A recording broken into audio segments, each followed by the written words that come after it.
اميدو تعالى تعالى. صباح الخير. صباح النور. ناديت عليا. في حاجه؟ انت طبعا عارفه يا اختي من ساعه ما جوزها توفى بقت عايشه لوحدها. فانا بيني وبينك اقترحت عليها. قلت لها ما تيجي تعيشي معانا وهي احنا بدل لوحدنا والفيلا دي كلها احنا عايشين فيها لوحدنا وتسليني تبقى معانا فاهمه وملاش غيري احسن ما كل شويه اسافر واروح وارجع واروح وارجع فتبقى عايشه معانا احسن. ايه رايك؟ حلوه جدا طبعا بجد والله العظيم حد هيونسني اخيرا. انا برضه بيني وبينك انا قلت اقول لك عشان يعني اخد رايك برضه ليه مع انك تزعلي تبقي متضايقه في حاجه بتاع. لا طبعا بس ده انا بقول لك مبسوطه جدا والله. بقول لك ايه تعالى نطلع نجيب شويه اكل وحاجات ونحضرها وبتاع وكده. طيب ماشي. ما انا قلت اقول لك برضه يعني انت ما تزعليش انا قلت رايك بالنسبه لي مهم وفي نفس الوقت عايزين بقى نفكر يعني قلت برضك نجيبها عايزين نغير لها مود ندهن لها الاوضه نجيب لها عفش جديد للاوضه نعمل اي حاجه. انت رايك ايه؟ انا عندي فرش لسه ما استخدمتهوش هطلعه لها كله ماشي. طيب وممكن نجيب لها مثلا شويه ديكورات على مش عارفه ايه بصراحه صعبانه عليا قوي يعني من ساعه الحوار ده ما حصل لها.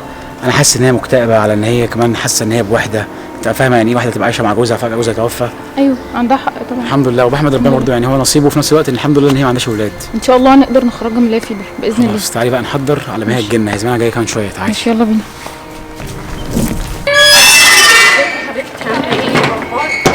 مش قادره اقول لك كرامي. كرامي جوه مستنيكي على نار. ما جاش ياخدني ليه يعني مش فاهمه. ايه ده على الباب يا ستي ما تدقيش. طيب هاتي الشنطه هاتيها يلا. ماشي تعالي نقعد هنا طيب في الهوا شويه. نقعد ايه انا عايزه اشوف اخويا. عايزه اقول لك ان الجو نار جوه فاحنا هنتغدى هنا وبعد كده نبقى نخش جوه براحتنا. انتوا بتتغدوا هنا؟ اه تعالي. الفيلا عجبتك؟ كبيره وجميله قوي. عايزه مش كبيره عليكم يعني؟ بصي هقول لك على حاجه انت عارفه بحكم شغلنا وحياتنا وكده وبعدين اكرامي مهندس يعني ما كلفتوش زي ما انت متخيله. يعني كل حاجه الناس كانت بتكرمه فيها عشان الصناعيه تحت يعني هم اللي معاه. وبعدين انت عارفه ان كل حاجه هو بيعملها بايديه. انا بس عايزه رايك في اللي هو عامله. ايه رايك فيه؟ لا هو بصراحه شغله ما حصلش. انا عارفه اكرامي اخويا حبيبي شغله ما فيش زيه. طبعا من نشد للعروسه. بس انا حاسه ان انتوا يعني دي كبيره عليكم قوي برضو حتى لو ما كلفتهوش. ليه يعمل في نفسه كده يعني؟ اقساطها مش زي ما انت متخيله والحمد لله يعني هو قادر يعني عليها اقساط كمان. اكيد دي ايام انت عارفه. ما احنا كنا هنعمل ايه هنجيب فلوسها كلها منين؟ طب ليه تكلفوه كده يعني؟ ما تسيبوه براحته. مش تكلفه. المفروض انت ست البيت العاقله يعني انت اللي تقولي له ما تكلفش نفسك ما تعمليش حاجه زي دي. العيال لسه صغيرين. انا هقول لك على حاجه احنا يعني اللي انت ما تعرفوش ان انا اخر فتره بقيت اشتغل. بقيتي تشتغلي؟ طب كويس. بس اكيد مش انت اللي بنيتي الفيلا دي يعني من شغل. صباح الفل يا دكتوره. عامل ايه؟ صباح الفل. الحمد لله على السلامه. ازيكم يا حبايبي عاملين ايه؟ روحي لعمتك. عاملين ايه؟ تعالي روحي تعالي اهو. تعالي. الدنيا نورت. منوره بيكي يا حبيب قلبي. المشوار كان صعب. المشوار يبقى سهل وهين عشانك. اسراء مجرد ما قلت لها ان انت هتعيشي معانا يعني الدنيا هموت من الفرح والله العظيم. معلش بقى والله اسراء كانت لسه جايه من الشغل ويعني قلت لها مش تلحق خلاص طلبت الاكل زمانه جاي دلوقتي. طلبتوا اكل؟ طلبنا ليه اسراء ما بتعرفش تطبخ؟ بنتي احنا طلبنا الحاجات دي كلها عشانك يا اسوزه النهارده بنرحب بيكي. انت ما تعرفيش قيمتك عندنا ولا ايه؟ لا ربنا يخليكي. طب يلا نخش جوه. في حاجه مضايقاكي؟ لا المشوار بس تعبني. يلا بقى اسراء اعملي حاجه نشربها وانت في اكل ولا في شرب. يلا خش. لا ده عينيا. هتشربي ايه؟ عندكم ايه تشرب؟ انت عايزه ايه؟ تشربي ايه وانا اعمله لك؟ اي حاجه اعملي لي اي حاجه. اعمل لك شاي؟ مفيش مشكله. اعمل لك شويه شاي. بصي عشان الطريق وصداع. يلا ثواني الشنطه. ثواني. يلا تعالي يلا. خش. تعالي. ايه كل ده اكرام؟ هو ايه كل ده وانتوا اتنين؟ قصدك على الفيلا يعني؟ ما اكيد اي واحد شقيان طول عمره عشان خاطر يجيب اللي انت شايفاه ده.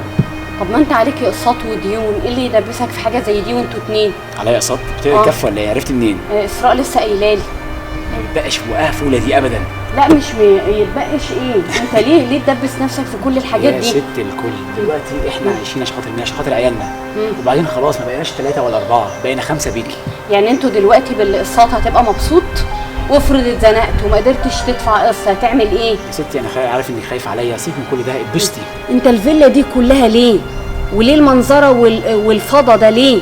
منظره ايه ايه؟ ما انا مش فاهمه. انتوا اتنين ايه اللي يخليك تشتري وتدبس نفسك في اقساط وديون وهي مراتك ما تساعدكش ليه؟ يا ستي اقساطه بتاع ايه؟ سيبك من كل ده. انا عايزك انت تبقى مبسوطه. لا فارق معايا اقساط ولا بتاع، ما طبيعي هنعيش، لازم نعيش عشان خاطر مستقبل عيالنا. انا عمري ما ببقى مبسوطه وانت عليك ديون. وايه حكايه ما بتطبخش دي؟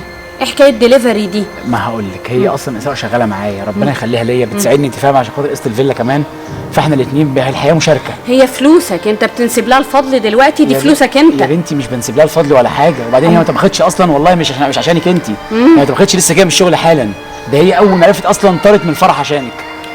واضح ان هي طايره، ده مقابلاني وشها معوج يمين. لا والله ابدا، سيبك والله العظيم ابدا ما في الكلام ده. سيبك من التمثيل اللي بتعمله قدامك والله ده. يا بنتي ما تمثيل، انا بحكي لك، بقول لك حاجه حصلت معايا، انت مصدقني ولا لا؟ هي ضايقتك في حاجه؟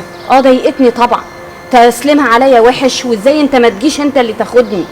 جوزي غرق في شبر ميه، مين اللي يسدد الديون دلوقتي؟ راجع نفسك كده وافهم، افهم كده، ولا دليفري ولا الكلام الفاضي ده. من امتى احنا بنطلب دليفريات؟ ما ناكل اي حاجه موجوده، ولا الست هاني مش عايزه تمد ايدها في الاكل وتطبخ؟ واقول لك حاجه، نصيحه من اختك اللي بتحبك، تعالى نرجع نعيش في بيت العيله او البيت مقفول، بدل الهم اللي ما يتلم اللي عليك ده. طيب هو بس اخش جوه، بعد كده نبقى نربح لها بعدين. قومي تعالي. بقول لك يا اسراء، مش حاسه ان البيت ده كبير علينا؟ كبير؟ لا خالص.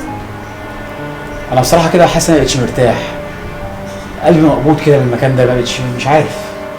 ليه بتقول كده؟ ده احنا بقالنا 3 سنين عايشين فيه. يمكن الاول لما خدت البيت ده كنت فرحان بيه، بس طول الوقت حاسس ان انا كئيب ومش مبسوط وبصراحه كده يعني بحن البيت اهلي، خصوصا ان هو بقى فاضي دلوقتي، ونوفر فلوسنا ونوفر اقساطنا ونخليها في الخزنه او نخليها في بنك للعيال. هترجعنا البلد تاني؟ بعد ما بنينا مستقبل وفريده بقت في انترناشونال هنعمل ايه بالمظاهر يا اسراء؟ انترناشونال مش انترناشونال، ما هيخش نفس المدارس هنا، هي نفس المدارس هناك، هي بس شكليات وضاغطين نفسنا، لا عارفين ناكل ولا عارفين نشرب، عشان خاطر ايه؟ قاعدين في فيلا، ما نعيش حياتنا يا اسراء زي الناس العاديين اللي عايشينهم. لا احنا بناكل وبنشرب كويس جدا ومبسوطين انت دايما اصلا انت بني ادم طموح، انت دايما تقول لي ده انت عايز تجيب فيلا اكبر واوسع من دي. ست الواحد عمره بيجري، مبقاش فارق معايا الكلام ده كله، عايز ارتاح شويه. ادينا اهو بقالي لسه قسط عليها 10 سنين، هفضل 10 سنين في هم وقرف. طب اعيش امتى طيب في الفيلا واتمتع بيها امتى؟ انا بشتغل معاك واحنا الاثنين ايدينا في يا بعض. فرحتي انك بتشتغلي معايا وايديكي في ايديا بقى، ها اللي نفعنا بقى دلوقتي؟ على فكره احنا كويسين جدا والحمد لله الامور ماشيه زي الفل. يا اسراء احنا ما بنشوفش بعض غير ساعتين في اليوم، حتى العيال مصدومين معانا في النص، خلينا نقعد مع عيالنا ونرجع حتى بيت ابونا يبقى احسن.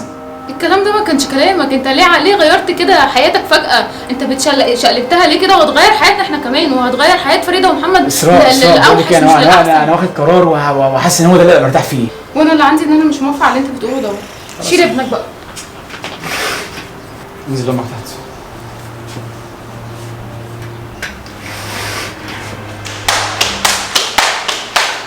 يا اسراء يا حبيبتي مالك؟ في ايه؟ شفت ايه اللي حصل؟ في ايه؟ مش عارفة ايه، كرام اتغير جدا. اتغير ازاي؟ مش فاهمه.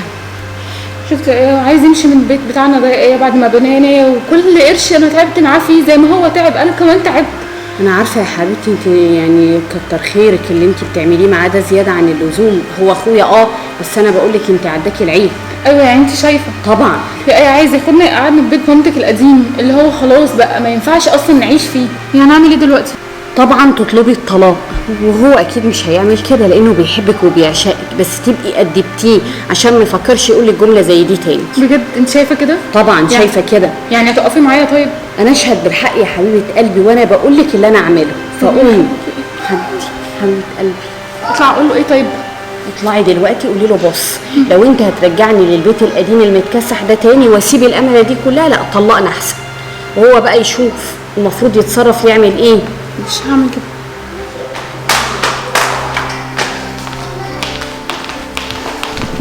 اكرامي بقول لك ايه يا اكرامي، انا مش همشي من البيت.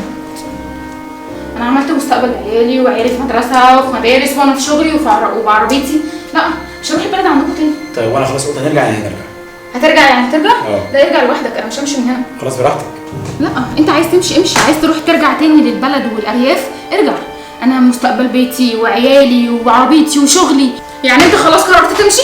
الموضوع خلص بالنسبه لي. يبقى طلقني يا اكرام، طلقني. شفت ايه اللي حصل؟ ايه يا اسراء؟ اكرامي طلقني. ايه طلقك؟